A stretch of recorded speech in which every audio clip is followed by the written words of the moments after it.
It is so good to be back with you finally today.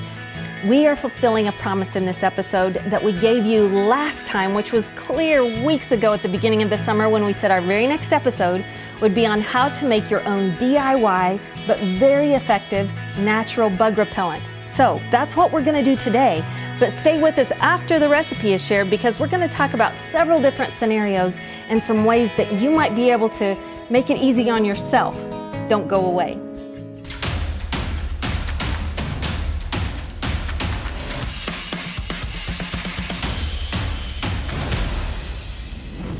Before we get into that recipe, I want to just present to you 3 short scenarios so you kind of know where we're going with this video. Of course, there's the chance that when you're at home in your own backyard, you might live in an area like I do that is rife with chiggers and ticks and mosquitoes. And this summer, it has been particularly obnoxious.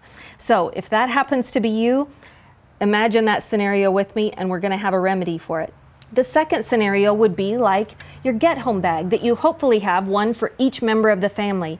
It might look like a little everyday carry pack that they have right on them at work so that if by chance something happened while your children were at school or you were at work or church, you had to walk home, and that may take you a whole day or even 2 full days if it's a few miles away from where you actually live. That's the second scenario. And the third scenario would be if you find yourself in the wild and you absolutely have nothing with you. No everyday carry, no get-home bag. You just are winging it out in the wild and you need to repel the bugs. Okay? Those are our 3 scenarios. Now, let's start back at the beginning and talk about that first one. If you find that you have access to everything in your house, there are a few simple solutions that you can use just right out in your own yard. A couple of them include these, and you've heard them before, but dryer sheets, you can just tuck one of those in your back pocket and probably it's going to repel the bugs a little bit. You've also heard of people using Avon Skin So Soft, or you might have some sort of a bug repellent like Repel or DEET, off-brand DEET. There's also natural kinds. This is a botanical version of that. I will say that almost any of those that don't have DEET in them already usually have quite a bit of chemicals, so at least be aware of that. Also, some folks like to treat different areas around their home with something like this, or even their clothing. A lot of hikers use this, permethrin or pyrethrin. Those are 2 very strong bug repelling products that are excellent at what they do. However, they're really harsh on the environment and very difficult to get off of your skin, and they're very hard on your skin. So I can't really recommend them. I would prefer that you went with something that was all natural like this or what we're making today. But if you're at home in your own yard, you probably have some of that. Also, if you happen to be entertaining people over at your home and you have access to things like this, you can just put a few lemons out on the picnic table because mosquitoes hate anything citrus. So if you live where you can get a hold of some citrus, just slice some of that open, have it laying out, and that will repel them. Also, they do like standing water, so get rid of standing water that might be out in mud puddles or a pond that doesn't have a fountain in it or something like that. Or you could plant some lotus out in there that kind of floats on the pond because they don't like the smell of lotus blooms. Also, if you have friends over for some sort of a barbecue and you have fans that you can turn on overhead, that's going to help you because mosquitoes and chiggers do not like windy anything. All right? Also, in your own yard, you can plant natural hedges. I would just say all along your fence line, go ahead and plant something like mint or spearmint or rosemary or thyme or geranium or citronella or lemongrass. All of those different plants are going to just be excellent at repelling them all around the border of your home. So if you can get some incorporated into the natural landscape, you'll be thanking yourself later. All right, next scenario is your get-home bag, where you've got every family member equipped with some sort of little version of how to get home from wherever they find themselves if something went wrong and they had to get themselves home on foot. Now, this is an excellent little idea. This atomizer is a pen-sized, and it actually unscrews, so once you've used up the repellent that comes in that from Walmart or wherever you buy this, you can fill it with your own DIY version of this. And also, I'll just give you a hint. Anytime I go to a convention and I get a promotional version of those little atomizers, I save them because they're fantastic, either for covert messages that you could slip inside of them, or anything like your own hand sanitizer or your homemade bug repellent. So hold on to those whenever you get a free one from any kind of a convention that you go at, or at the dentist office when they're giving away little versions of that. Or you can come up with a small version that is like this. The only thing about that is it can't be refilled. It's aerosol. That one has DEET in it, which I don't recommend. So it's an option, but it's probably not my first option for you. All right, and then the last scenario is when you're just plain out in the wild with absolutely nothing with you and you need to get the bugs off of you. Here are a couple of solutions, and this is not the full list, but if you can keep in mind all of these things, it's going to help. First of all, if you happen to be out in a camp and you have had coffee, save those coffee grounds and throw them down into the fire, because those are going to be able to put off a smoke that is fantastic at repelling all through the night any kind of mosquitoes or chiggers or ticks that come around. Now, do keep in mind that those you don't want them to burn up. It's good if they have a little bit of moisture left in them from your coffee, because you want them to just give off the steam and smoke. That's what's effective, not just burning them in the fire like some people make fire logs and stuff out of dry coffee grounds. That's not going to be as effective as the smoke. Also, if you know how to identify sassafras, if you have some in your area, sassafras root, I just brought this tea concentrate of sassafras extract just to remind myself, and I actually could wipe this sassafras tea on me and it would be just as effective. But if you know how to identify it out in the wild and get some sassafras root growing around you, that's going to help you. All right, what if you have to make your own though, and you want to use it as naturally as possible? You've got a couple of options. And I'm just going to make it simple and tell you first off what my favorite recipe is to use, but then we're going to talk about some of these others. So when I'm talking about my favorite, first of all, I'm going to suggest that you get some sort of a little 4-ounce spray bottle. It could be clear, it could be dark blue, it could be dark brown. You've seen them all kinds of ways, but get yourself some sort of a little 4-ounce spray bottle where the top can unscrew, because you're going to fill it up. Now, these are the ingredients you're going to put in that bottle. First of all, fill it halfway up, which is approximately 2 ounces full of distilled water. And if by chance you don't have distilled water, yes, you could just use freshly boiled water, or if you have good well water, you could use that as a backup. But for most of us, the distilled water is going to be the very best bet.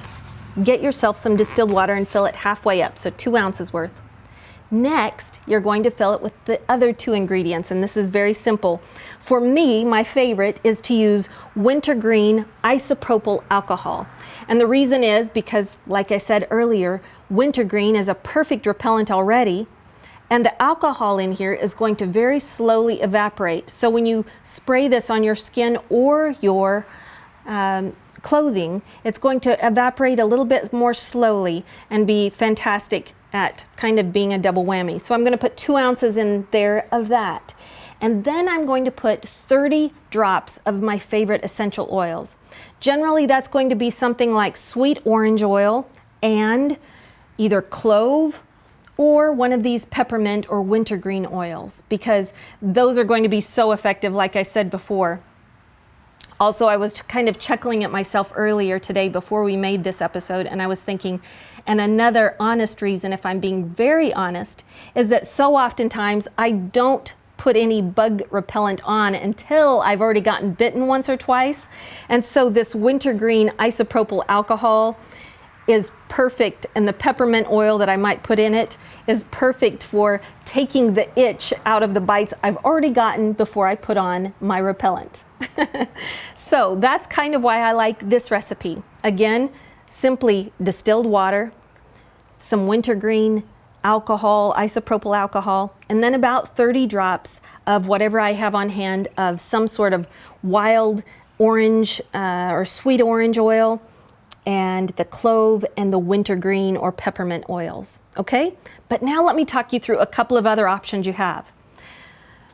A lot of folks like to make this same exact recipe with just a few tweaks, and I want you to know that if you don't have isopropyl alcohol but you have one of these others, you can do it just fine. So remember, 2 ounces of water, the cleanest, purest water you've got, and then you could put aloe vera juice in it. The reason I don't care for it is this is going to be really good for your skin, but it does kind of feel just a little bit sticky to me, and I don't like going out in the hot weather repelling the mosquitoes effectively, but with a little bit of stickiness to my skin. But it is very good for your skin, so keep that in mind. Another option is vinegar. Here's some of our homemade vinegar that I've made, and it's very effective. But again, it does smell a little vinegary on your skin, I will tell you that. Also, another option is witch hazel, and I will say that it is very effective, and it has some alcohol in it. Witch hazel has a very low content of alcohol. It can be very effective as well. So that would probably be my second choice. Some folks even like to use hydrogen peroxide, and it can be effective. I just know that on my skin and hair and even on my clothing, if I'm out in the sun for a long time, it can tend to have some bit of lightening of my skin or hair or clothing that it's on. So just be careful with that. Also, vodka is another option, and I don't have it displayed here, but it has that high alcohol content, so it's excellent at anybody that makes their own personal extracts or perfumes. Often likes to use vodka because it has this very slow release into the air, so it lasts on your skin or clothing a long time, and so it can be very effective in this spray as well for that base. Again, you're always going to use 2 ounces of this, then you're going to use 2 ounces of whichever of your favorite additive is that I've just mentioned of those, and then about 30 drops, give or take, of your favorite essential oils. And you can use anything from tea tree oil, clove oils, and peppermint oils. Those are very effective. Thyme oil is exceptionally effective. Wintergreen. There are many things I haven't even mentioned, and I would love for you, if you have interest in this topic, go back and watch our last video that we put out that was how to keep from being eaten alive out in the wilderness, because there are quite a few tips that I share on that video, but then you guys came out so awesomely and gave your favorite tips. I can't even begin to regurgitate all of them here, so if you want to see what other people have written of what they've used, it is so much fun to see what everyone else has done, and very helpful. Everything from rubbing yourself down with garlic or taking garlic tablets, that can be effective. Wearing the little bracelets that have the citronella in them, or burning the citronella incense like you see I have here. Hydrocortisone cream is the bomb at taking out fantastically any kind of itch that you might experience. And then I'll say this, if I'm out in the wild and I don't have anything with me and I do get bitten, just find some wild plantain and get it in your hand and just squish it up real good so that it's gotten all decimated and kind of juicy feeling, and then smear that right on that bug bite, and it will be amazingly effective at taking out the itch. Add to this video, comment below with what your favorite DIY version of bug repellent is, because we can all learn from each other, and there's so much that we can learn. Keep in mind this, that bugs are especially drawn to strong smelling breath and sweat, and you may not smell yourself, but if there's a chance you're out in the wilderness and find that you have rather strong smelling breath, or just put in a mint, because that's going to help a lot. And also, if you are using deodorant, peppermint is an excellent option if you're planning to go hiking or being outside where you might get a little bit exposed to some bugs that bite. All right, now it's your turn. Comment below. If you haven't done it already, will you take the time to share this video with somebody that you love, and hit the like button and the bell and whatever else there is available to you down below. We love hearing from you, and we'll look forward to seeing you next time. Until then, God bless you, and go out and be a blessing to someone today.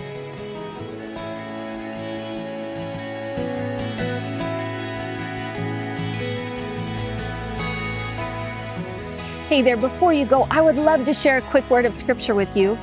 This is out of the Holy Bible in the book of John, and it's chapter 15, verses 9 through 11. And these are the actual words of Jesus Christ speaking. He says this, "As the Father has loved me, so I have loved you. Now abide in my love. If you will keep my commandments, you will abide in my love, just as I have kept the Father's commandments and abide in his love. These things I've spoken to you, that my joy would be in you and that your joy would be full." Isn't that wonderful? Now go spread the word.